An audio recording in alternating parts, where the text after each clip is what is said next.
Good morning, everybody, and thank you for joining us at this forum on successful project design and implementation. This year's the theme, as you heard in the opening remarks, is navigating towards an inclusive and green recovery. So we'll kick off the plenary session this morning, and we have a strong panel of 6 speakers, which I will now introduce to you one by one. So let me start off with Mr. Ramesh Subramaniam, who's been with the Asian Development Bank for over 25 years. He has worked in several different functions and over 25 countries across the various subregions of Asia and Pacific as Director General of our Southeast Asia Department from 2017. And I've had the privilege of working with him as well. He's in charge of ADB's relationship with the 10 DMCs, development member countries we have in the ASEAN region and Timor-Leste, as well as its sovereign arrangement. He has been a member of some various global future councils of the World Economic Forum since 2012, and also currently is serving as a co-chair of ASEAN's Hub of World Economic Forum Sustainable Development Investment Partnership. His interest, Mr. Subramaniam's interest, has been in helping in the region's developing members reduce poverty, achieve equitable growth, and attract greater private sector investment. He has led some very, very significant initiatives, such as his establishment of the ASEAN Infrastructure Fund, various critical post-crisis counter-cyclical reform and restructuring programs, as well as has worked on post-disaster reconstruction projects across Asia. Furthermore, may I also add that the ASEAN Policy Network and the ASEAN Innovation Hub were also established under his leadership in 2017, and he oversaw the establishment of the ASEAN Catalytic Green Finance Facilities. He has an MA in economics from the University of Madras in India and a PhD in economics as well from McMaster University in Canada, where he was also a lecturer. He's a research fellow in industry at the University of St. Andrews in the UK and a Rockefeller Fellow at Yale University Economic Growth Center. So welcome to Mr. Subramaniam. We are also joined by Ms. Teresa Ko, who's our Director General for the East Asia Department, and she's responsible for our engagement with the People's Republic of China, Hong Kong, Republic of Korea, Mongolia, and Taipei, China. Prior to this, she was Deputy Director General in the same department, prior to which she was Country Director in India, and before that, she was Country Director in Bangladesh. So she has a strong experience of both the East Asia region as well as the Indian subcontinent. She also served as Director of South Asia Urban Development and Water Division, and prior to that, she was the Director in the Office of Co-Financing Operations. She has been in ADB since 1997 and has worked in various departments, including our Budget and Personnel Department, Office of the Vice President, South Asia, and Private Sector Operations Department. She, prior to joining us in ADB, she worked in the private sector in the US, performing finance, treasury, and audit functions. She obtained an MBA from Stanford University, California, and a BA in economics from the University of Notre Dame. Then we have Mr. Rustam Abdukayumov, and he's the Director of the Procurement Division of the Procurement Portfolio and Financial Management Department in ADB, and oversees all the procurement and consulting services operations in East Asia, Southeast Asia, and Pacific countries. He has been with us for 20 years.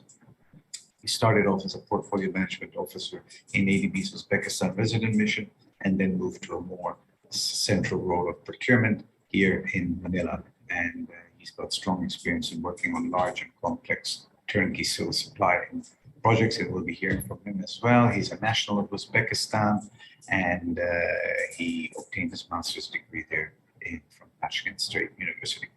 Then we have my colleague, Ms. Amantrana. She's our Director for Financial Management. Again, she's the Director of Public Financial Management, let me specify, please, division of our Procurement Portfolio and Financial Management Division.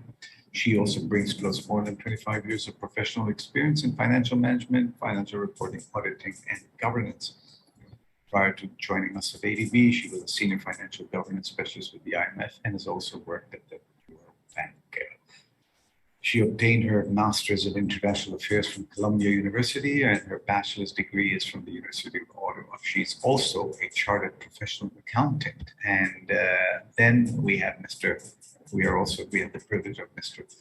Undersecretary for Railways from the Department of Transportation from the Republic of the Philippines, Mr. Timothy John Patan, who has been working with the Transportation Department for 5 years, first as a project development officer, then project development, and then in the public-private partnership unit in 2015, where he worked on several significant maritime airport development, port modernization, and various mass transit projects, and was eventually appointed as an assistant secretary for railways in June 2017. As the undersecretary for railways, he's led the sector in implementing decades-delayed rail projects, expanding the rail network from 77 kilometers to over 1,000 kilometers.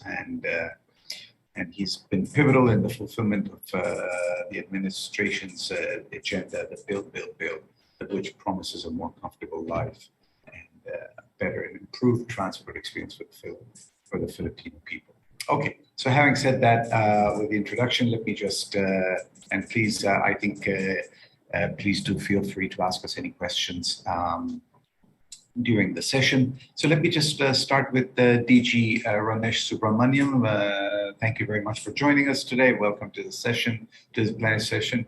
May I ask you first and foremost, what did you in Southeast Asia, what do you think we have learned from COVID-19, and how did it actually affect the operations and in your region, specifically in the ASEAN region? Over to you, DG Ramesh. Good morning, everyone. I think, or good day for colleagues who may be joining from other time zones. Thank you so much, Rehan, for that very generous introduction. Very nice to see our colleagues, as well as particularly USEC TJ from Department of Transportation, who's a super important client. I think on the lessons learned, I would characterize them as classic lessons, Rehan. Project readiness, the need for project readiness has always been critical. Prior to the pandemic, it's, I think, become even more critical in the post-pandemic era. For example, looking back, the projects where we've had successes, I would include certainly the work in the Philippines, not because USEC TJ is joining, but because of the vision the government had. We had a large technical assistance loan earlier to prepare a series of projects, which came out very, very helpful in the pandemic context. Otherwise, we could not have awarded the number of contracts that the Philippines did last year during, in the middle of the pandemic. So project readiness, the need to boost that, continuously be working on it is number one lesson. Certainly had more of our projects been ready, they would have gone into contracting mode even during the pandemic, rather than going into project design work when civil works could not be launched, which is a challenge that we are facing in many countries. Now, of course, civil works themselves have difficulties because of the pandemic and the social distancing and other regulations that have been emerging. But at least you would have had more economic activity taking place on the ground. So that is number one. Number two, I think, we do, looking ahead or moving ahead, we do need to invest more in technology solutions, particularly remote solutions for project monitoring. Countries at the national level, as well as at the local government level, as well as ADB, particularly in countries where local travel has been allowed, our staff, government staff, have done a phenomenal job in terms of project monitoring and supervision within the difficult, the operating environment. But I think, with hindsight, had we invested more in technology solutions, I think certainly we could have done a better job. So that is lesson number two for me in terms of moving ahead. We do need to, of course, there is a cost issue, there is a quality issue. And now coming out of the pandemic, countries are going to have concerns in terms of how much to invest in new technology solutions.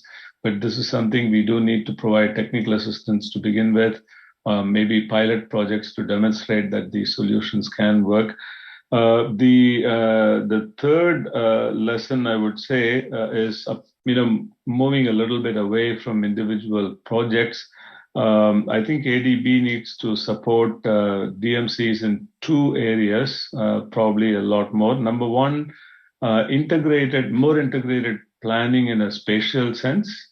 Clearly, we have urban and non-urban dimensions that have been emerging. The concept of work in a spatial environment has been changing, maybe changing even more. So that's number one. We need to adopt more integrated planning. Second, a lot more cooperation is needed between the public and private sectors.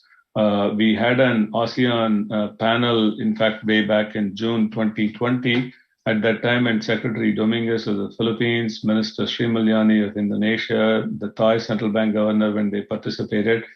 This is a point that they highlighted. In fact, we heard even from developed country representatives that cooperation between public and private sector turned out to be much more complex in the pandemic period, much more so than the challenges that they envisaged. So I think learning from the crisis, we do need to invest a lot more in that cooperation. So those are some of the pointers that we have picked up in Southeast Asia, Rehan, that could be useful for us moving ahead. Let me pause there for the moment. Thank you very much for that, for sharing those three lessons learned. Very, very useful. And I couldn't agree more on project readiness. We keep preaching that. It's the use of technology and innovation. And on project readiness, just want to remind all our participants today, we do have some lovely fast-moving modalities called project readiness financing and the small expenditure financing facility, which are at low cost and actually help you to save those couple of years of potential delays. Because right now, in fact, our average implementation time in ADB is around 7 years, and we'd like to bring it as close to 5 as possible, realistically as possible. So we're all pointing in that direction. Okay, thank you very much, Ramesh. We'll probably come back to you later in a while. Let me just move on to DG Teresa Ko from the East Asia Department. Again, just navigating project implementation and, Teresa, planning and building better, back better for resilience and green recovery. What have we learned about COVID-19, and in your view, how can we increase resilience in project implementation? And why not, and just maybe using the Mongolia and the People's Republic of China experience? Thank you, Rehan. We are still dealing with COVID-19, as we all know, and that it has really brought unprecedented uncertainties in the way we implement our projects. In the case of Mongolia and China, what we are finding is that border closures can happen on moment's notice. It happened a few weeks ago again. And when that happens, we have to deal with uncertainty, the uncertainty of exporting, say, from Mongolia to China, and again, from China to Mongolia, they are also exporting goods and even basic products. And so these border closures are really something that we need to learn to not only, I would say, anticipate, but also learn to manage, because it can cause price uncertainties, price swings in commodities. And of course, it impacts material delivery, as well as labor mobilization in some cases.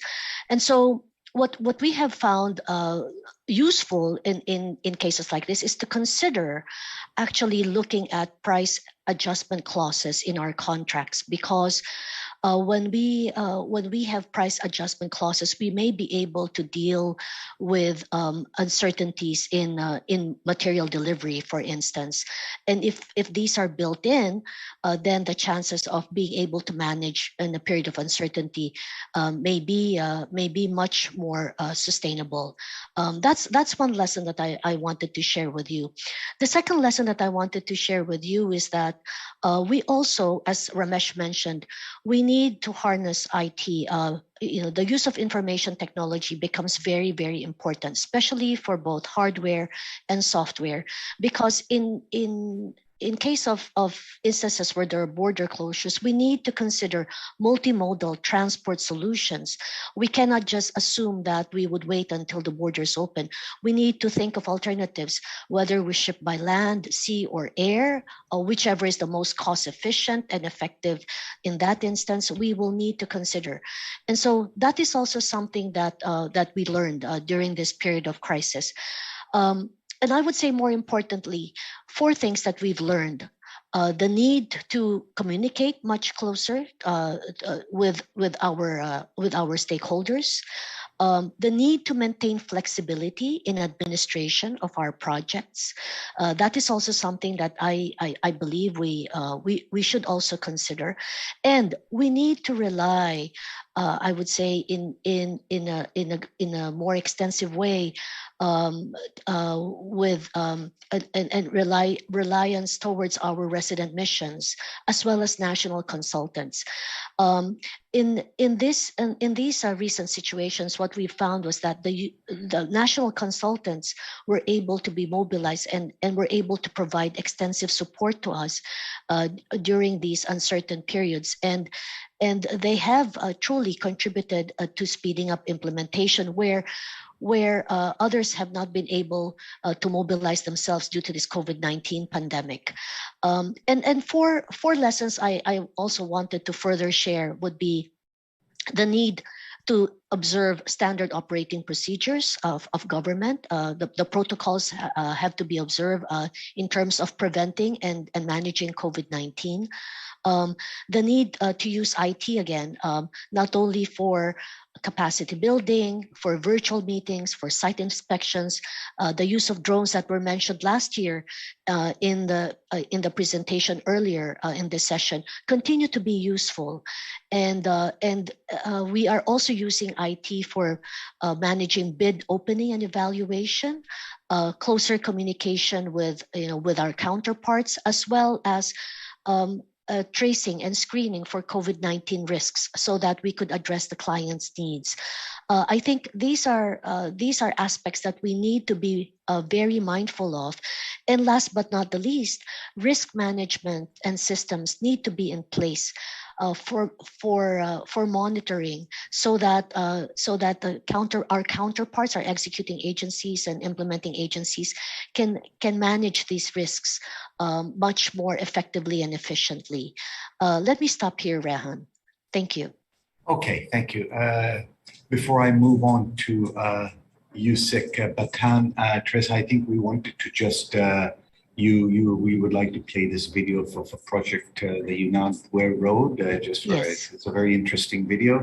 So may I just ask Yusek to just give us another 3-4 minutes, and then we'll be over to you, Yusek, and Aman and Rustam as well. So may I request Proudcoms, our organizers, to please play this video? And definitely, I agree. The national consultants have been extremely good stopgap in the interim, and of course, remote project monitoring. And we've had some good examples of that in ADB using satellite imagery, drones, etc. Anyway, so yes, please, the video.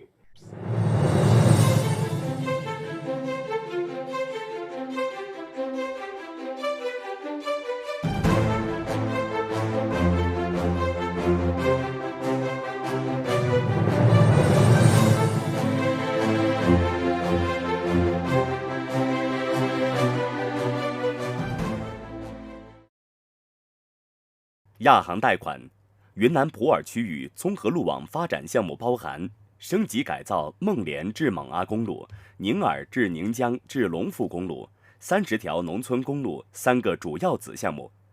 孟连至勐阿公路全长44.7公里，起于孟连县纳允镇，止于勐阿口岸。勐阿口岸物流中心基础设施建设也是该项目建设的一部分。宁江公路全长228公里，起于宁洱县宁洱镇，途经2县6个乡镇、23个村委会、171个村民小组，止于江城县中岳3号界碑。农村公路子项目包含普洱7县537.1公里村组公路建设，孟连至勐阿公路所在的孟连县，宁洱至江城至龙富公路所在的江城县均为边境线，国境线长316公里。自疫情爆发以来，项目建设在外防输入、内防反弹的严峻防控形势下，逐步复工生产。目前我们所在的位置是宁江公路路面一合同段项目部，我们的工作负责人员正在对返岗人员进行信息排查、健康码的扫码、体温的检测和消毒工作。当在体温检测过程中，如果出现异常的话，我们返岗人员会被送往下面的隔离室进行观察。为做好疫情防控，每个项目都设立了防疫物资储备室。宁江公路所有项目部在疫情爆发时期，每天需要对公共区域和住宿区域进行消毒灭菌2次。下班时间，施工人员被安排分批次返回住宿区，严格遵守疫情防控的宿舍管理要求，完成消杀工作、更换口罩等。疫情期间，各参建单位食堂采取分餐方式，直接将分餐送往施工作业面，送到每个工人手中，减少人员聚集风险。宁江公路在疫情期间，自2020年3月复工以来，到目前为止，共完成建安工作2.84亿元。现在3个路面单位正在紧张有序地组织路面工程的施工。现在我们所处的位置是路面一合同段沥青面层施工现场。在宁江公路路基8标施工现场，指挥部工作员正在对滑坡处置进行现场技术指导。经过前面几个卡点的严格排查后，我们来到了中越3号界碑，后方是我们的邻国越南和老挝。中越3号界碑是我们项目的指点。现在我们是在云江公路段龙富口岸进行临时检查，对过往的人员进行健康码及行程码的扫射，对人员的身份证进行核实，对车辆所载的行李物品进行一个检查。宁江公路所在的江城县毗邻老挝、越南，边境线长达183公里，疫情防控形势极为严峻，项目复工充满挑战。江城县政府在183公里的边境线筑起了铜墙铁壁。宁江公路沿线共设立了大寨、五一桥等5个卡点，为项目的全面复工带来了强有力的安全保障。亚行贷款项目建设期间，疫情防控效果显著，项目零感染，项目复工有序推进。其中，子项目孟连至蒙阿公路在疫情爆发期间完成建安投资8332万元，该公路已经在2020年6月底完成交工验收，目前已运营使用。蒙阿公路和宁江公路项目的建成，将会为沿线46.33万人、32.43万的少数民族带来上学、就业、就医等交通通行的便利。Okay, thank you very much for sharing that with us, Teresa. And now let me just move on to, again, Yusek Batan, thank you so much. Good morning. Thank you again for joining us. It's really a privilege to have with us. And as I mentioned earlier in the session, he's the Undersecretary for the Department of Transportation, and he's supervising and implementing this Malolos Clark Railway project. And just for the benefit of our audience who have joined from all across all of Asia Pacific, this is actually one of the flagship projects of under President Duterte's Build program, which is the larger infrastructure development program. And this, if I recall, Yusek Batan, I think it's 55 kilometers long, plus or minus. This rail line, which will connect from Malolos to Clark Economic Zone and Clark and that area of outside of Metro Manila. They're actually very nice and also very scenic areas. So there's an international airport there as well and an economic zone. So that the aim is to actually reduce congestion in Metro Manila and as a consequent boost economic growth. So once again, thank you very Yusek Batan for joining us today. So let me just move over to you and just ask you. So first of all, this we were caught off guard during the Build program of the Philippines on this with the pandemic, and of course, and we also had the eruption of our Tal volcano, and there's climate risks increasing as well. So with you in the front line, Yusek Batan, let me just propose a more broader question, like do you have any lessons learned in sort of mitigating the impacts of the pandemic, or maybe even, when the Taal volcano decided to erupt on such large infrastructure projects? And did any of these risks that we've been now, and we're still in the middle of this pandemic risk, et cetera, and what impact are they having on the project? Did you see any, how did you manage to maintain project momentum and all that? So if you can just share with us some of that'll be very helpful. Over to you, Yusuf. Thank you very much, Rian, and good morning to everyone who are in the webinar today. Thank you to the ADB for allowing us the opportunity to share some of our experiences in managing the implementation of our projects throughout this pandemic. I think, Rian, if there's one lesson that we would like to share, that's the importance of agility. Agility on different levels. Agility on the level of our team in the DOTR railway sector, agility in how we deal with and how we manage with our various contractors, agility in terms of how we adjusted our continuing work moving forward. So first of all, agility on the level of our team. It's very important to work on your organization, on the team that will deliver. And we are very happy because this is one aspect of project readiness and one aspect of technical assistance that the ADB has really been working on together with our team. Just to give you some numbers. Before this program, before the Build program that we are currently implementing, the entire Department of Transportation railway sector had a grand total of 24 staff. Okay. So we had 24 staff managing the entire railway sector of the country, which back then consisted of only 77 kilometers of operating railways and only one ongoing project. So one of the areas that we worked with together with the ADB is to support us in building up our organization through a technical assistance with organization development and human resource experts, which allowed us so far, as of the end of last month, we are almost 700 in headcount.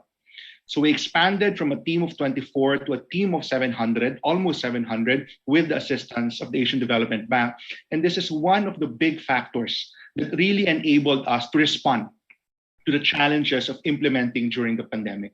Just imagine handling our pipeline with the numbers that we had before. That would have been progress constraining at its most absolute terms.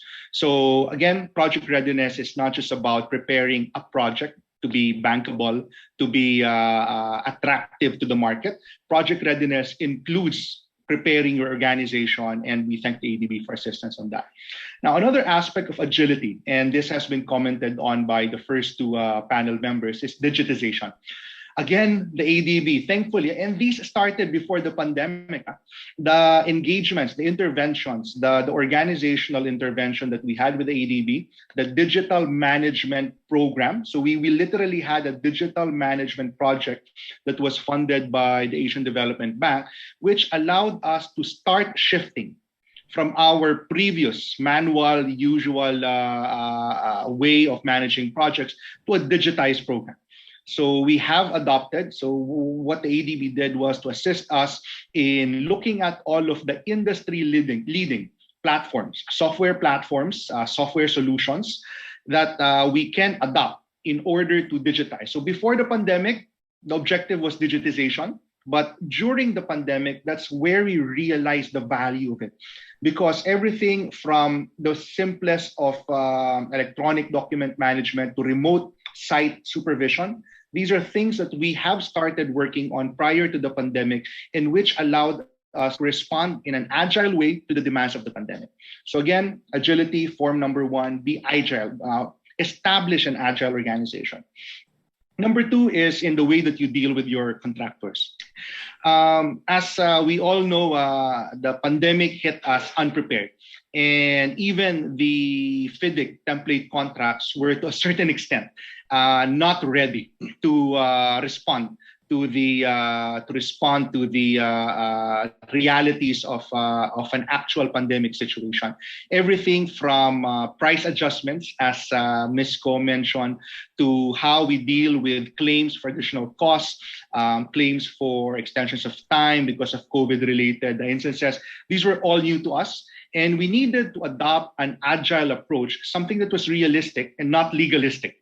Because there are two ways of addressing it. You could have been hard line in addressing the strains that the pandemic caused on our FIDIC contracts, or you could have been reasonable, consistent with the FIDIC golden principles, for example. And that is one of the reasons why we did not get stuck last year in discussions, in disagreements with our contractors and with our consultants. So everyone knew, and we made known to everyone that we are a reasonable employer. We understand the situation. We are agile enough to address the strains on the contract, on the FIDIC contracts that the pandemic has caused. And the contractors were thankfully assured by that and just kept on working.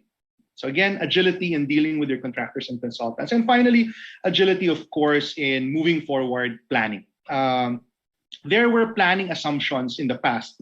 Well, they have started to shift. Okay? Everything from the usual transit-oriented development, thinking of more compact developments. I think we're not departing from that, but I guess what we're doing now is we are more conscious about developing a polycentric structure, multiple development areas, so that, again, you are more agile, you are not dependent on one center of gravity in your capital. And this is something that we, right now, having seen, we think that this is definitely not going to be the last pandemic that we will face. Hopefully the last in our generation, but this is a real risk. This is a real risk, one of the big things that the world has to plan for in the future. And from a planning perspective, we have to be prepared for the next one. And that's something that we are factoring into our current project development and project planning approaches. So I'll pause there and I'll give it back to you, Rehan. Thank you. Thank you so much, Yusek. Very inspiring and very, you mentioned agility, flexibility, project readiness, and, of course, also partnering with ADB. And we're very happy to work very closely with the government of the Philippines. You host us as well. So we have a very special relationship, and the fact that we were able to assist you in the strengthening and in the capacity building efforts. I hope that next time when we see you at a plenary session, you would have gone from, let's say, 700 to 7,000 staff. Because I think hopefully that can happen under your leadership, and we'll have several. I also personally would like to be hopefully. We will all be invited to be basically to be on, let's say, the first train run of the Malolos Clark, just to test it out, and I find Clark and Subic Bay, those areas very, very scenic and very nice days to spend the days with. So thank you very much, Yusek. We'll definitely come back to you with a bit more. Let me just move to my colleague with whom I actually two of my colleagues, Aman Trana, who's just as a reminder, she's our Director for Public Financial Management. Aman, once again, thank you for joining us on day one at the plenary session. So Aman is responsible for managing the fiduciary risk. So by fiduciary, it's a broader way of managing what we say is generally the risks that are associated with procurement during the procurement phase of a project and the financial management aspects, because there's a lot of funds flowing into a project. How do we safeguard them, and how do we ensure that those funds are used for their intended purpose and all that? So Aman, thank you very much. So Aman, what have been your guiding principles of flexibility in fiduciary risk management or public financial management, risk management during the pandemic? Because obviously, when we are in this some sort of a very volatile situation, I would assume that there's a lot of heightened risk. So over to you. Thank you. Thank you, Rehan, and good morning and good afternoon, everyone. It's a pleasure to be here. Thank you for including me. We have, I suppose, three interrelated overriding principles. I'm not sure they're principles, but it's kind of what we've been keeping in mind. First and foremost, ADB must maintain appropriate levels of due diligence. regardless of whether it's an emergency situation or not. We have public funds, we have a responsibility to our stakeholders, we have a responsibility to the public at large, and we do have operational reputational risks. So it is still very important that we adhere to at least minimal levels of that. However, as you said, that this is, so it's not the time to let our guard down. Having said that, we also have a guiding principle of balance. We are very cognizant that this is a heightened emergency situation. There's a great need amongst our DMCs, and ADB needs to be a very proactive partner and very supportive and facilitate and move and get the funds out there at this time. So we have to find a balance between managing our risks and having mitigating actions to address those risks. And so that is also that we must show some level of balance. And we have designed measures that can be perhaps a little bit delayed or pushed out to a little bit later so we can move those funds out. And the third, again, these are very interrelated, is substance over form.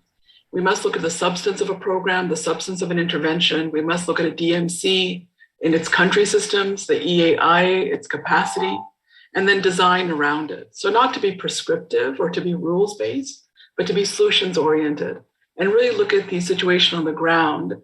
And from that perspective, find in substance, what can we do to have the necessary assurance that ADB's funds are being used for the purposes intended and not stick to a form, a prescriptive rules-based form. So we've tried very hard to bring this together. The last kind of guiding principle, I suppose we've looked at is take notes. As Undersecretary just said, this is not the last pandemic. This is not the last emergency. This is not the last disruptive event. So I've advised my team and anyone I speak to, take notes. This is the time to get ready for, lay the groundwork, lay the foundation, our policy architecture, whatever we need to do for the next cycle, which again, hopefully not in our lifetime, but the way the world is going, it's likely going to be, whether we live in a region, as we've always said, where if it's not an earthquake, a tsunami, a volcano, a pandemic, it's constant. So we must be ready. So in summary, the overarching guiding principle for us has really been trust but verify.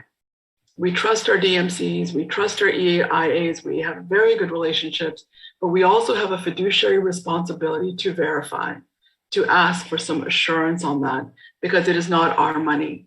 It is stakeholder money, it's public sector money, and we must be accountable to that. So those have really been the principles that we've tried to adhere to and try to implement, perhaps not perfectly, but we are really trying to ensure that we keep it moving forward. Thank you. No, thank you very much, Aman. And I really like that point, keep taking notes. So hopefully we can leave a compendium of lessons learned for the next generation, which comes after us. So absolutely. No, I couldn't agree more with that. Let me just move to Rustam Abdukayoumov, with whom also I work very closely because we all work in the same department, and he's our director for procurement and consulting services. So just as a reminder, he's responsible for Southeast Asia, for the Pacific, and for East Asia. So Rustam, thank you again. Welcome again to the plenary session. So just picking up from where Aman left, you both are sort of the fiduciary team of ADB. So what have been the guiding principles you adopted and your team adopted in ensuring flexibility for the procurement that we do during for the procurement undertaken during the pandemic? And just for our audience,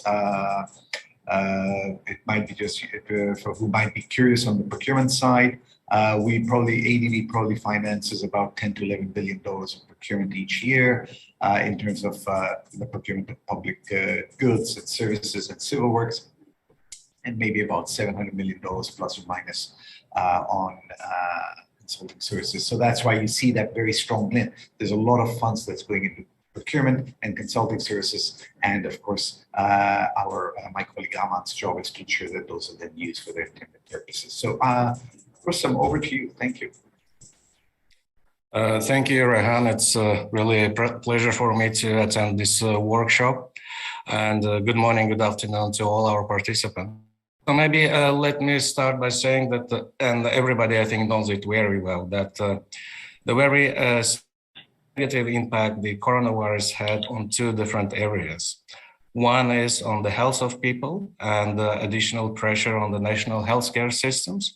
And another is also very big impact on contractors, consultants, service providers, all those who are working with our executing agencies and helping them to implement projects.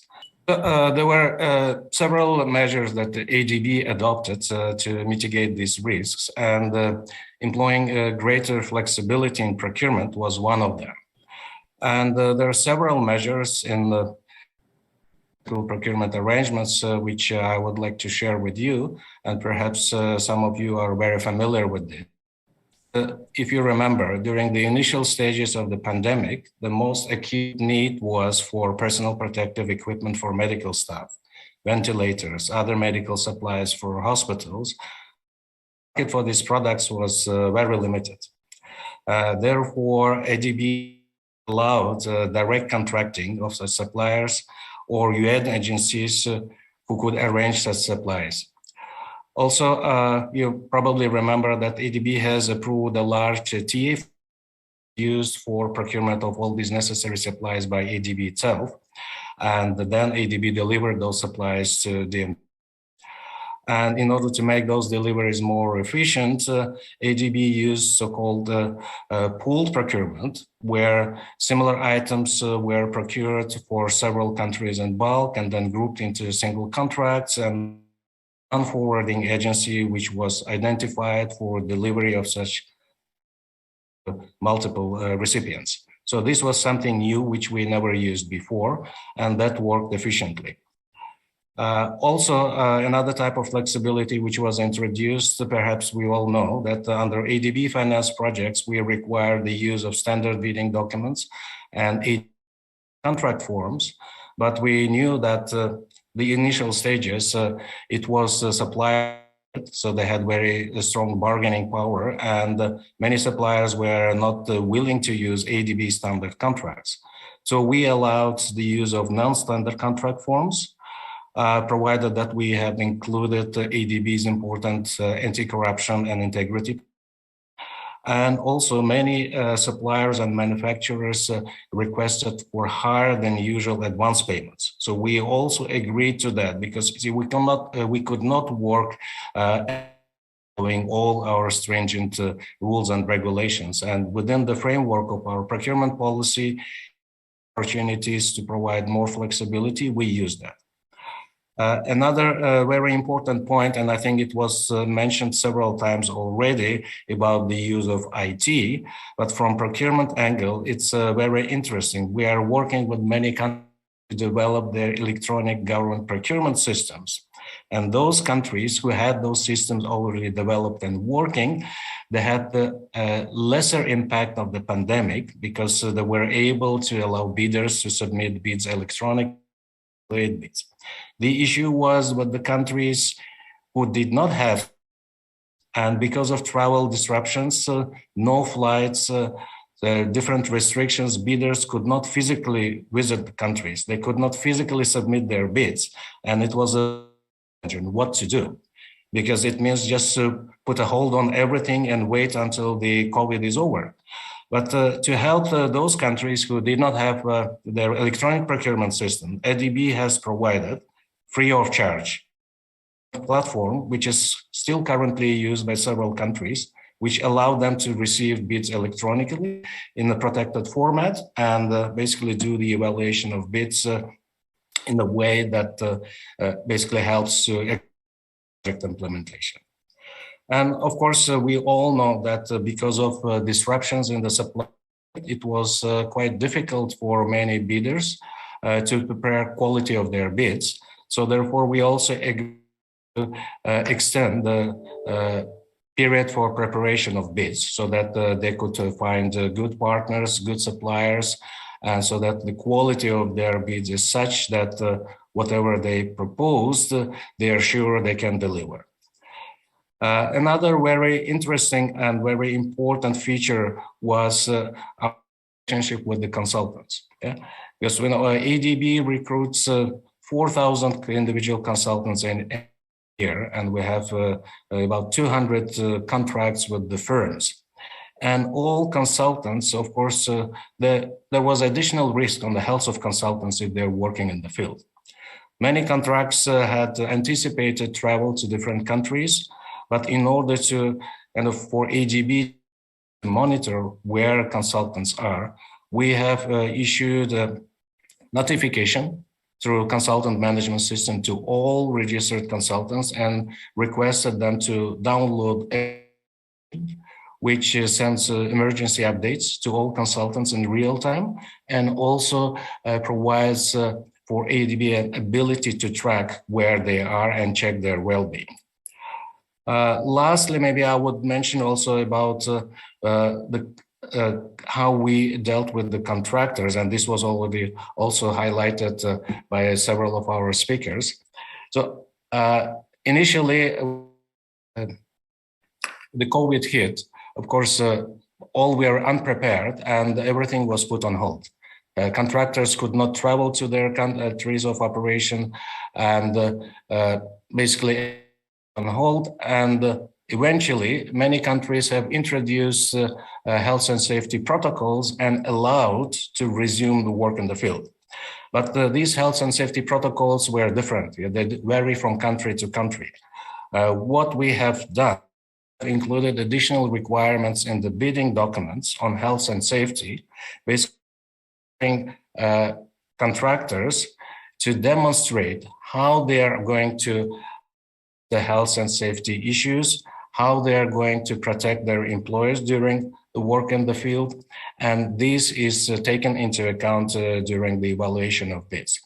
So this is now basically becoming a new norm. And we see in many countries, contractors and executing agencies are already familiar with that.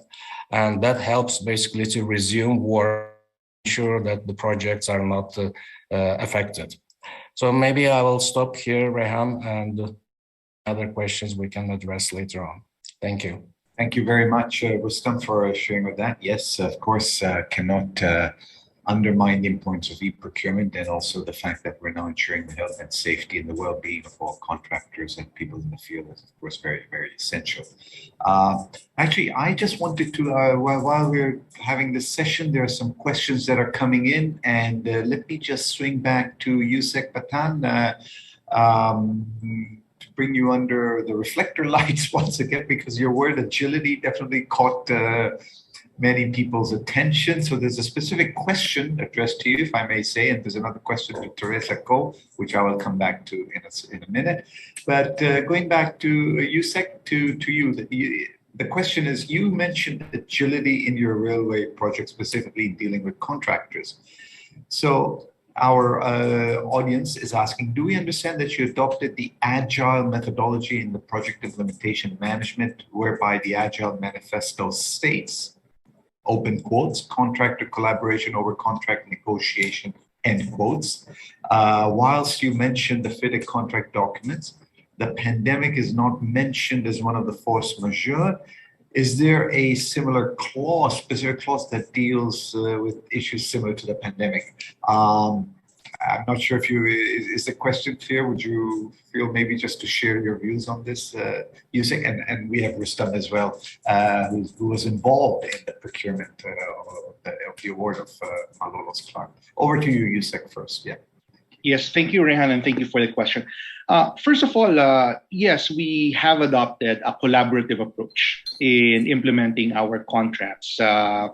Actually, the question on whether the FIDIC contracts anticipated the type and scale of pandemic that we have now was addressed by a note that was issued by FIDIC itself in the middle of the pandemic, I think in the second quarter of last year. And that was the starting point that we use as a guide in how we deal with the various concerns of our contractors with respect to the effect of the pandemic on the implementation of our contracts. Now, agility does not have to be based on a particular articulation. I think there was mention of a particular agile project implementation method, because really, as Ramesh mentioned earlier, these are basic lessons. Basic lessons, agility in responding to challenges. And I guess we just took that basic concept, applied it in the way that we faced the challenges of the pandemic. And again, we've seen the value. We've taken note, as Aman mentioned, we've taken note on the value of taking this approach compared to how we could have been stuck in a more negotiating approach, I think is what the concept or what the term used in the question. And this is one of those takeaways, one of the notes that we hope we can bring forward to inform our future practices, our future responses, not just to a pandemic, but to other disruptive events that are going to happen, hopefully not in the near term, but definitely sometime in the future. So thank you, Rehan. Thank you very much. Rustam, before I move to Teresa, or maybe I'll just go to Teresa first, and then Rustam, maybe I'll ask you to come in, because you may be able to offer some insights as well.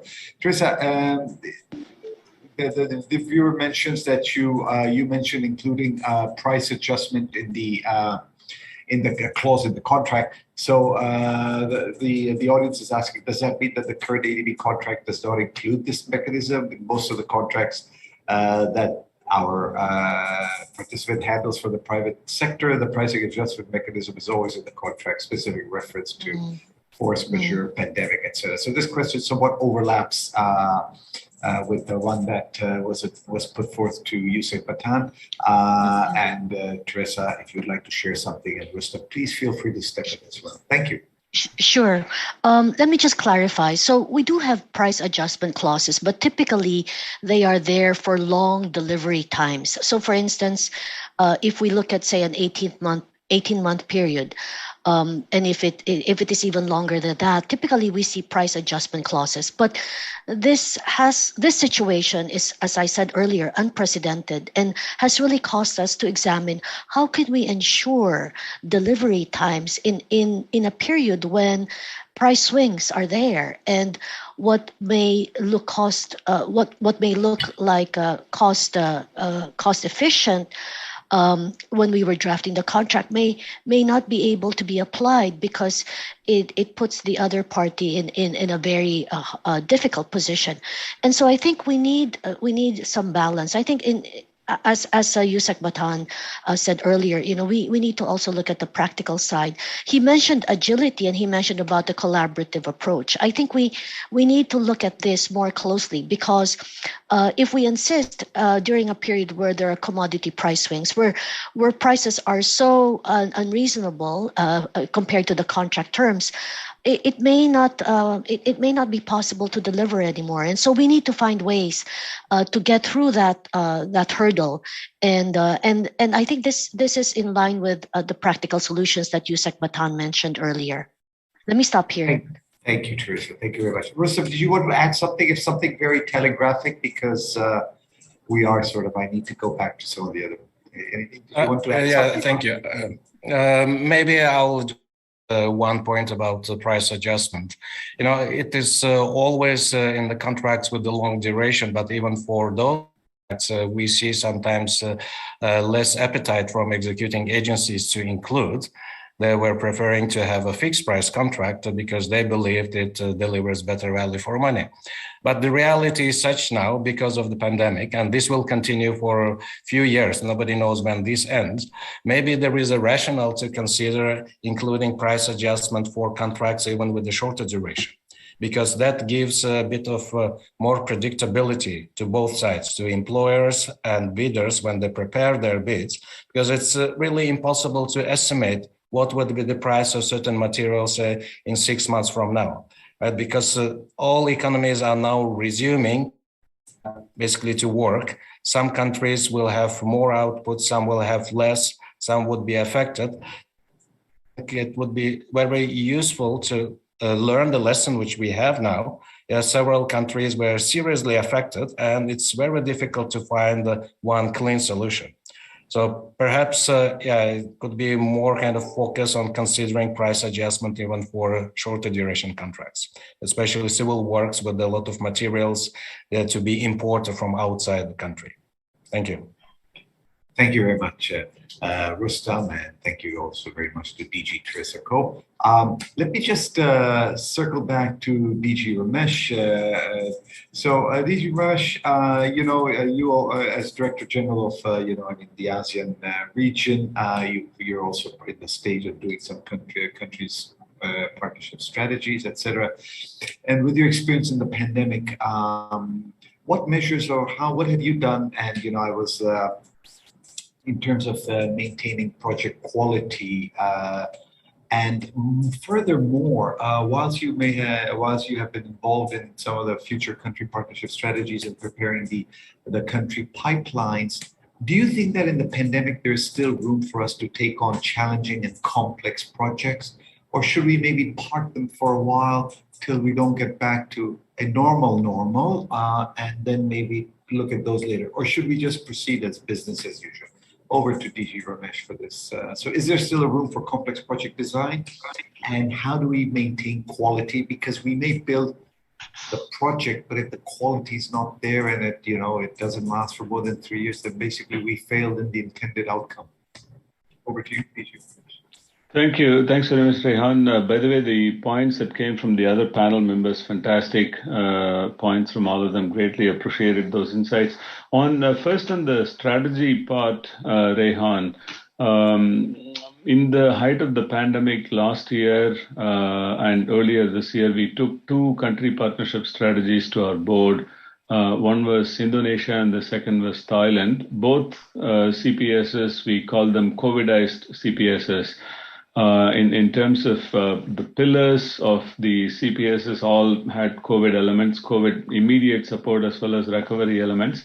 And all the projects that we've been working on since then, some of the lessons that I highlighted, we've been looking for pathways as to how in the CPS stage itself, we can kind of sow the seeds for cost considerations, like the point that Rustam made. The need to highlight to them that the borrowing pipeline needs to have adequate room in addressing some of these challenges that we've already started seeing emerging in project design and implementation. In terms of moving ahead, picking up from the lessons that we have learned, now you mentioned both quality and complexity.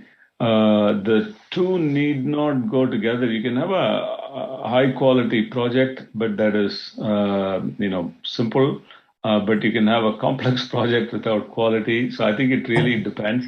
I would say on this, it really depends on the context with regard to complexity. First, taking that quality is non-negotiable.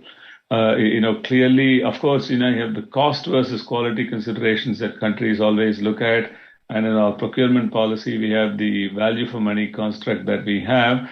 But quality is non-negotiable. Even for, obviously all countries would be cost conscious, particularly as we are likely to see fiscal consolidation. It's just around the corner. It's not a question of, if, it's a question of when. But clearly quality will be there. Now, on complexity, I would say complex designs need more sophisticated capacity in terms of design as well as delivery. I think from that perspective, keeping things relatively simple is helpful. Now, at the same time, if a project warrants a complex design, like, for example, the Malolos-Clark Railway project, that is the where USEC TJ's role has been immensely critical. There, it is not complexity. We had to ensure adequate project quality by building in climate resilient components and elements into the design, and that increased the complexity. But at the same time, it had the side benefit of dealing with resettlement issues, because this is elevated alignment. We will not be disrupting populations that are living along the corridor. So even in a capacity constrained environment, if more complex design is needed, because that is what is warranted for project quality, I think we should certainly be factoring that in. Now, last point I'll mention, Rehan, there is a lot of talk in developing member countries as well as in ADB on innovation and quality infrastructure, a high quality infrastructure. And in ADB, we have the high level technology fund, for example. Now, what is innovative or what is high level in one context or one situation may not be high level for another. So we need to contextualize in terms of the solutions that we offer and the level of complexity that is needed, Rehan. But in summary, quality non-negotiable. These lessons that we are picking up, we do need to incorporate them, particularly with regard to, if not high technology, but certainly you do need more innovative solutions that are built into these projects, Rehan. Let me pause there. Thank you very much, DG Ramesh. That's very, and I'm glad that you drove that point home in front of all the participants today. Quality is non-negotiable. So please, everybody out there implementing projects, financing projects, supervising projects, working on projects, please. Quality is absolutely critical because it's in the interest of the beneficiary to be able to use the intended outcome for years to come for the next generation. Thank you very much. Let me just let me just go back to Aman for on the theme of financial management. Aman, sorry, just a couple of things. Working with you, and in many meetings with you, I've seen there's always this, this sort of difference in, let's say, the capacity standards of the different developing members in terms of the audit institutions, maybe the quality of the local auditor as well. And I assume we have some of those present today in at our forum. Could you maybe tell us what ADB and yourself, your team have done to help actually our developing members plan and implement, let's say, more financially robust, from a financial perspective, better projects, and what capacity development efforts you may have undertaken, and what kind of capacity levels were you actually targeting? I hope I made myself clear. I think you understand. Yeah. Thank you, Aman. No, I do understand. No, thank you, Rehan. I think, to address some of the challenges that the panelists have been discussing, that we've been discussing, Ramesh talked about innovative projects. You're talking about complex projects. To do all that, to keep moving forward, we have to build up the capacity. We have to have a more fundamental understanding of country systems. We have to build up those systems because, again, as you asked, that whether we have room for complex projects, I think we have no option but to have more complex projects as our DMCs become more advanced and demand such from us. So I think in providing assistance and providing training, we have to keep pace on that regard. So from FM specifically, there are 2 or 3 things that we target, of course, is very regular interaction and hand-holding TAs. We have one with Ramesh's department in CERD, a very specific, we generically call it hand-holding, because I think we have realized that we cannot just drop in and have a quick, half-hour training or produce publications. We really need to have more sustained interaction at the capacity development level. And so we do have 2 or 3 technical assistance programs ongoing right now that target specific countries, specific agencies, specific EAIAs to address some of these issues. Some of these issues are systemic. So for example, the Auditor Generals or frameworks, institutional issues. So we're also working with that in certain DMCs to address both institutional, meaning in a country system perspective, and also more from the EAI perspective. So the targets have been in that regard in strengthening the basics of understanding of ADB guidelines and requirements, strengthening the institutional capacity of the institutions, and strengthening the capacity of the staff itself working in these EAs and IAs. So we've really looked at that. The topics that we're highlighting, again, are ADB guidelines. They must understand what our requirements are. We've also been looking at harmonizing with donors so they are not overburdened. We have different requirements. World Bank may have some, others have some. So we need to get on the same page. This means not technical assistance, but it's certainly about making the life easier of our counterparts. And the third thing that we're really targeting is looking at more broader tools that we can use, either develop within ADB or develop within the DMC to facilitate stronger PFM. So for internally, we're looking at, an integrated risk methodology. We know, I think as we move along, we know that we cannot have this kind of, one size fits all perspective. We do need to have a better understanding and design our fiduciary requirements that are specific to a country, that are specific to an EAIA. An example I use very commonly is a PRC is not a Samoa. We cannot look at each one and just have the same prescriptive set. So our technical assistance is both garner towards that to strengthen capacity, institutions, and increase understanding of ADB requirements. Thank you. Thank you, Aman. Thank you very much. I think that point is very clear. I mean, capacity building, it's not one size will fit all, but whatever is fit for purpose. Let me just take a couple of quick questions. My apologies to a gentleman called Mr. Shehzad Rizvi. Sorry, I used an acronym, CPS, Country Partnership and Strategy.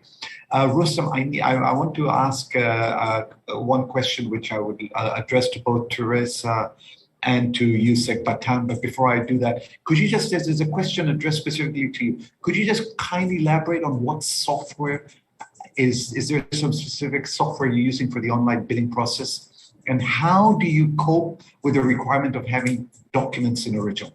Just very briefly, because then I want to touch on the topic of collaborating with stakeholders and NGOs, which is very central to some of the projects that Teresa is doing, and also, of course, to Yusek on his flagship, Malola's Clark. So, Rustam, if you could just briefly maybe answer that query to our colleagues out there. Thank you, Rehan. So the platform which we use and ADB is called the Ilion TenderLink.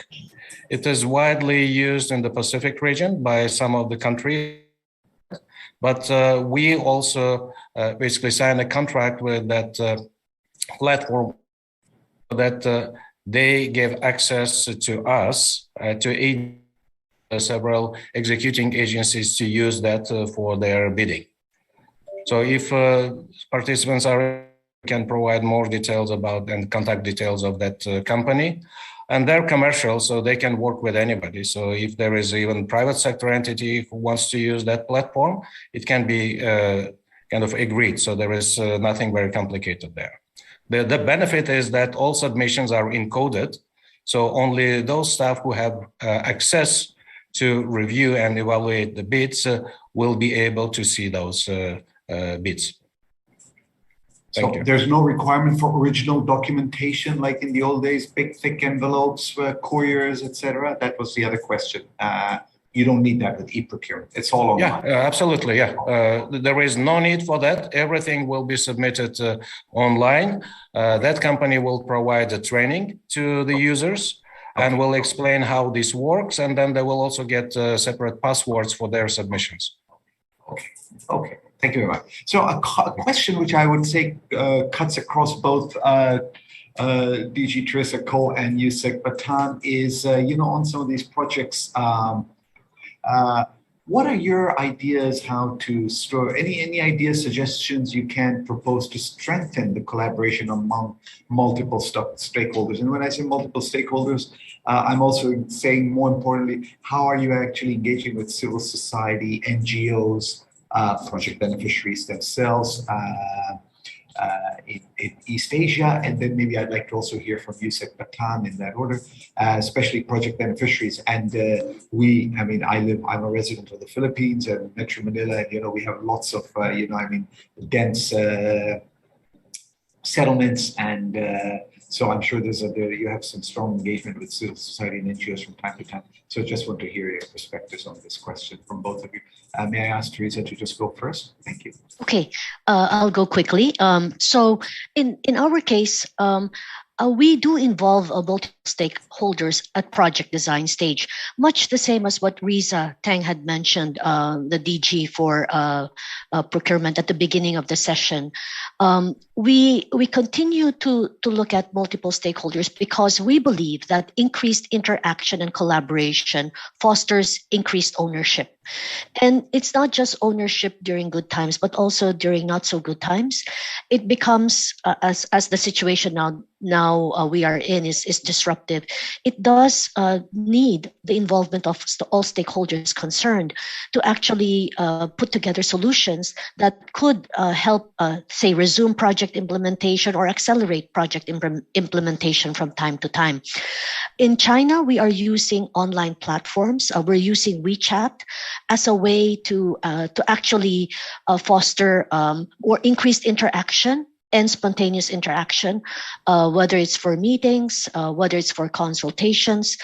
We believe the use of online platforms would be very useful. And during this pandemic, we have been conducting public consultations with project beneficiaries using online platforms as well. So that is something that I believe we could continue to use. One example I want to share with you and the audience is also the involvement of youth. It is becoming very important for us to start to involve youth in select projects. In our sustainable tourism development project in Mongolia, we are involving the youth, building youth incubators, not only to provide jobs for the youth eventually, but allowing them to participate in the supply chains and businesses that are created as a result of these tourism projects. And so the introduction of youth as an additional stakeholder, but I would say an equal owner in this whole process, does provide us with very I would say very comprehensive solutions in the near future that do also promote sustainability, especially when it comes to service, if it involves certain service and operation and maintenance of assets. Let me stop here and turn over to Yusek Batan. Thank you. Okay, sure.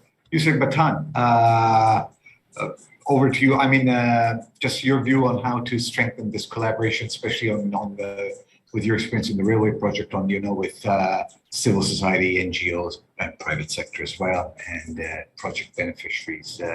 Any lessons learned that you can maybe propose to strengthen the collaboration among such a diverse set of stakeholders to ensure that the project remains resilient, the rail lines keep getting built and against any possible disruptive event, etc. Thank you. Thank you very much, Rian. This is actually a very good question because for us, collaboration is the route towards trust, towards building trust with project stakeholders. And we've come up with essentially a map of the stakeholders with whom we have to be collaborative with and with whom we need to build trust. Because trust essentially is the grease that keeps project implementation moving smoothly. For example, just to illustrate, at the very beginning, we have to collaborate and we have to build trust with our investment decision makers, where project readiness is very important. Because when disruptive events happen, then the fundamental assumptions of a project sometimes get challenged. And if you do not invest in sufficient project readiness work, if you do not do sufficient studies, if you do not understand your cost structure sufficiently, then the investment approval that you get may be subject to question or to challenge when disruptive events happen. Thank you. So again, collaboration is the road towards trust with the different stakeholders. So one are your investment decision makers. Two would be your lenders, the Asian Development Bank. So we have to be able to collaborate and earn the trust of our development lenders, our development partners, to make sure that we are asking for public funds, as Aman was mentioning earlier, and utilizing them for the right purpose, timely, for the right price.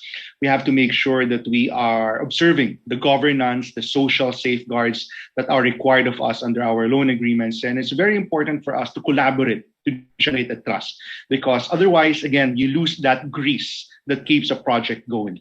You have to establish trust. You have to collaborate, as I said earlier, with the contractors, with the market in general, because unless you collaborate, unless they trust you, you don't get participation.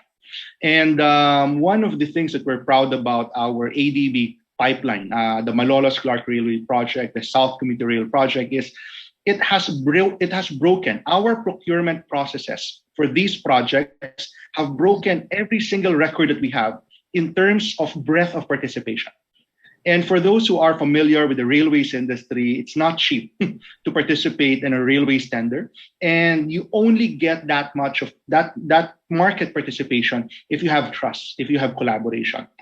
And of course, with our project beneficiaries and with our project affected persons, they have to trust you. We've adopted, we've shifted, the ADB put together this, the safeguards team of the Asian Development Bank put together a set of practices that enabled us to be flexible in our interaction, in our engagement with project beneficiaries, with project affected persons, because of the constraints that the pandemic has imposed. So again, if I may just connect that with the concept of agility, because agility is just one of the elements in our overall strategy to collaborate, in our overall strategy to earn trust. Because you have to be agile so that, I mean, people have to see that you're agile for them to trust you, for them to collaborate you. And why is this so important?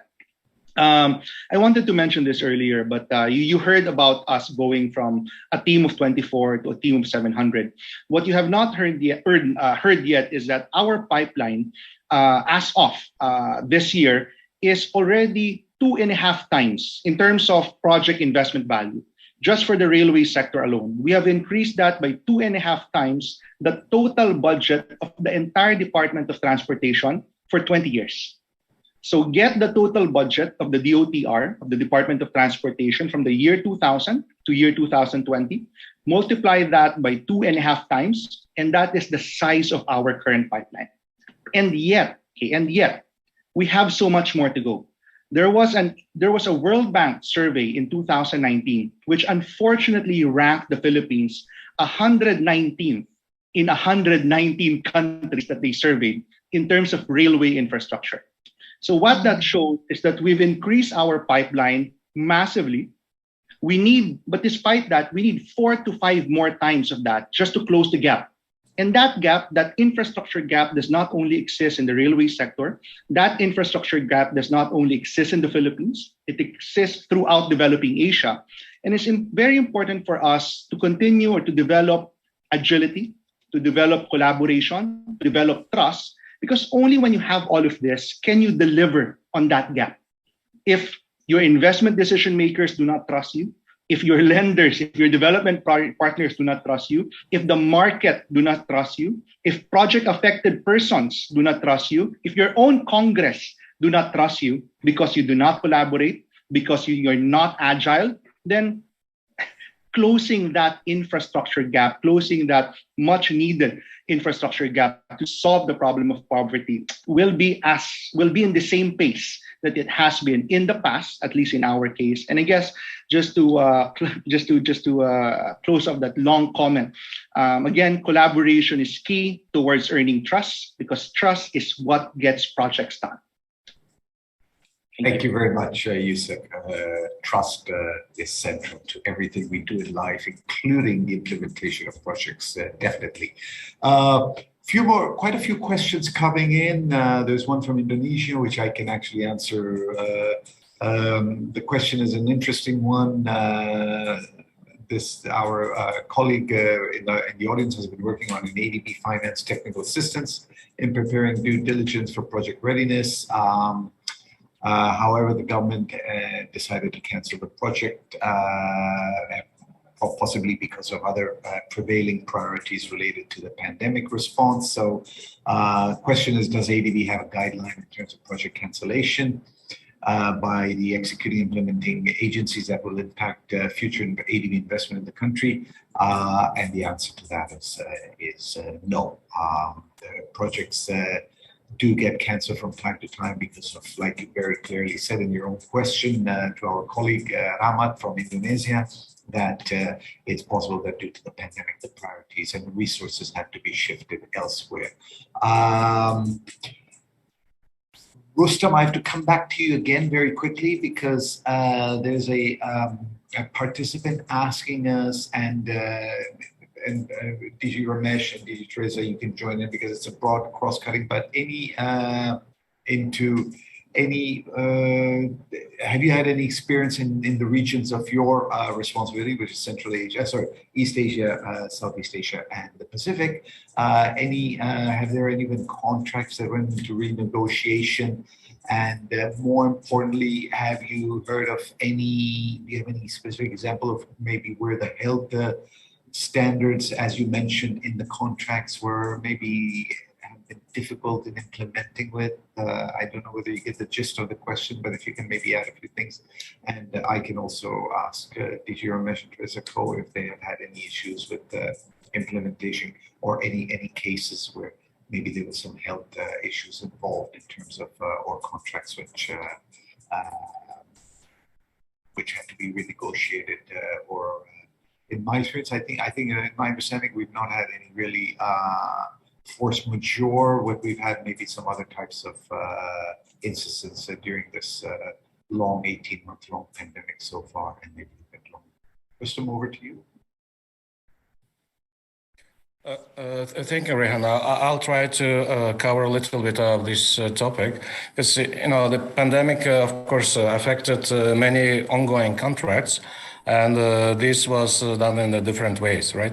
In some cases, contract is awarded, but contractors are not able to travel and basically mobilize. In some cases, contractors were already in the field, started some work, but then they had to leave the country. In other cases, which was very, I think, serious situation in Mongolia, simply the materials were not available because of border closure and significant increases in prices for materials. So I would say contracts were affected in different ways. So there is no single solution on how to address those issues. And it's quite a complex process because it requires, again, as Yusek Batan just mentioned, trust, and cooperation between the parties. So contractors, of course, will submit their claims and they will basically indicate what they expect to be provided by the employer, either in terms of extension of time or in terms of compensation or in terms of increasing the contract price. But that requires both sides to sit together and assess whether those circumstances really warrant what is put in the claim, right? Contracts usually have a provision on how to deal with the unforeseen situations. Maybe not necessarily force majeure, but if there are some unforeseen events, there would be a mechanism on how to at least look at that. Whether both parties agree, I mean, the employer would agree to the initial claim from the contractor or not, this is a kind of more technical discussion, and sometimes it's not just one meeting where everything is agreed. There could be several meetings where parties agreed on bits and pieces so that the contract moves ahead, but it may take time. So yes, my point that there is a mechanism, but the process is a bit long, and we are trying to facilitate discussions with the executing agencies and contractors because it's in our interests to make sure that the project implementation is still going on, because we have to also keep in mind it's not only a relationship between the civil work contractor and the employer. There will be always an engineer in between, and the engineer also has to make its own determination, and the engineer is also affected by the pandemic in the different ways. So it's a three-way kind of equation where there will be many different requests and proposals, and it's just a matter on how to build trust and agree to certain solution which would benefit all parties involved. I'll stop here. Thank you. Thank you very much. I'm being prompted that the session is almost ending, so I better start wrapping up soon. I'd like to give everybody again a chance to maybe share something, if there's any key message they would like to leave for our participants. Yusek Batan, one question specifically addressed to you. And very briefly, any issues in dealing with small landowners, to get your train from Malolos to Clark? Was there any issues with collaboration? If you could just briefly share something, was there a lot of, did that process move smoothly? And then I'll come from there. Rehan, the challenge is big. We affected around 2,000 to 3,000 persons just for the Malolos Clark alone. And for the South, we're going to affect 15,000 more. The challenge is very big, but one thing that we've always said about managing the challenge of displacement, of relocation, is to be fair. You have to be fair to your project affected persons. And one advantage of being ADB finance is that the ADB social safeguards, which we are required to observe, enables us to actually be fair. Because if you do a gap analysis between the entitlements under our local laws and the entitlements under ADB social safeguards, both in terms of amount as well as procedures, then the ADB social safeguards, let's say, are fairer to the project affected persons. And so long as you communicate that to them, again, collaborate, earn the trust of your stakeholders, then the challenge may be big, but some people would say that complying with social safeguards, with ADB social safeguards, is difficult because it requires so much. In our case, it's the total opposite. Complying with social safeguards has enabled us to show our project affected persons that we are trying to be as fair as we can, and because we have earned their trust in doing that, then we are also able to implement accordingly. Just a last comment, Rehan, because Ramesh mentioned earlier about fiscal consolidation being a when and not an if question. All of these become more important because our demands, our requirements are not going to shrink. We will need so much more infrastructure investments, but because as a consequence of the pandemic, we're expecting and we're already planning for, the contracting fiscal headroom available to us. And I think we are not the only DMC that is in that situation. And all the more trust becomes important. Because right now, government is still able to borrow, government is still able to implement. But someone mentioned earlier something about public-private partnerships. And as fiscal resources of government becomes more strained, the need to mobilize fiscal resources from the private sector, which again will require a lot more of trust, becomes a necessity. And only then can we continue with the investment program that we have started, which again is needed for us to close that massive infrastructure gap needed to solve that problem of poverty in the country. Thank you, Rehan. Thank you very much, Yusek, and to all my colleagues there on the panel. We're at 12:01 Philippine time. We have to end at 12:05. Any last key messages, if I can really ask you, like the old days, telegraphic? Let me just start from the way I see it on the screen. Did you, Ramesh, any last few messages, but very telegraphic? Thank you. 2 points: invest in readiness, promote public-private partnership. Rehan. Oh, thank you very much. Ahmad, any last message from you? I know that you were kind enough to extend the deadline for the submission of the project statement. That was a flexibility, but anything else that you'd like to leave behind? Some key message on financial due diligence for our participants out there.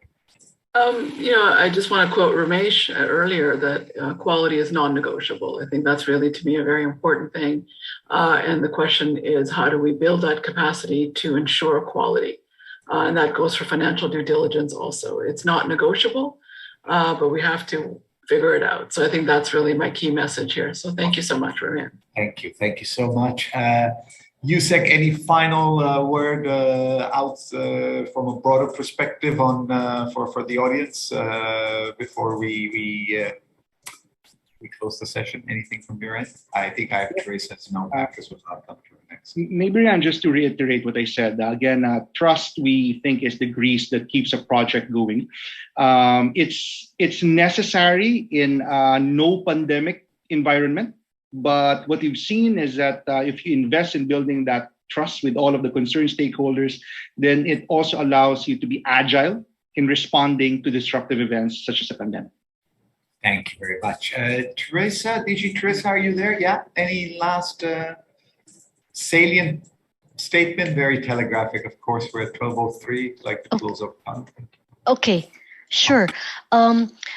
For us, increased flexibility in administration, close communication with counterparts, and involvement of multiple stakeholders are really key to successful project implementation during uncertain times.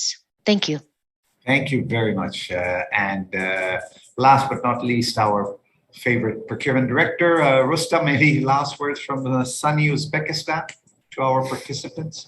Thank you. I would echo Teresa because I think it's very important to strengthen collaboration with all stakeholders. Not only ADB and the recipient government, but there are many other stakeholders who are at different levels playing the background. It's paramount important to have a very close cooperation and collaboration so that everybody contributes to successful project implementation. Thank you. Thank you very much. Thank you once again to all the participants. Thank you, Yusek, for taking time off the flagship project and being with us to share some of the lessons learned. Thank you to DG Ramesh for taking his time, DG Teresa, to my colleagues Aman and Rustam. Thank you for your support as always. I think we all heard it very well. It's all about, of course, readiness. We must always be ready, not only for our projects must be ready. We must be ready for our own purposes in life. We must be ready for possible future shocks. It's all about agility. That was a very nice word that came out. Also trust, how important trust is, and trust is central. Communicate, please communicate sideways, downwards, upwards. I think that was a key message. Communicate well. And of course, public and private are not two distinct football teams anymore, but they're just one team that needs to collaborate together and play together and hopefully win together. So that's some of the key messages that came out. I'm not sure how to virtually applaud, but really thank you all. I just want to thank the panelists again for your time and for your key messages and for sharing your lessons learned. Let me just applaud from my end, and to all participants out there, thank you for joining. Stay safe, stay healthy, and above all, always stay curious. Thank you very much. That's the end of the session.